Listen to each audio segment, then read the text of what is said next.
আজকে আমাদের বাড়িতে ঝিঙে আলু পোস্ত হবে, ঝিঙে আলু, কিন্তু ঝিঙেগুলো দরকচা মেরে গেছে, ছুরিটাও পড়ে গেছে আমার হাত থেকে।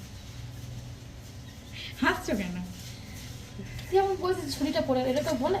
আমি আজ থেকে নতুন করে ভিডিও বানাতে শুরু করলাম, কারণ আমি দেখছি ইউটিউবে ইনকাম করে সবাই দোতলা বাড়ি করছে। আমার একটা একতলা বাড়ি করার খুব শখ আছে, ওই জন্য আমি ভিডিও বানাতে শুরু করেছি।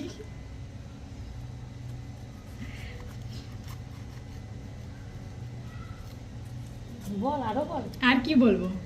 ঝিঙে পোস্ত হচ্ছে আমরা বন্ধুরা সবাই। হ্যাঁ সত্যি, কেউ যদি খেতে চাও আমাদের বাড়িতে আসতে পারো, কারণ আমি দেশ থেকে অনেক ভালো একটা রাঁধুনি নিয়ে এসেছি, যে খুব সুন্দর সুন্দর টেস্টি টেস্টি রান্না করে এবং আমাকে আর আমার বরকে খাওয়ায়।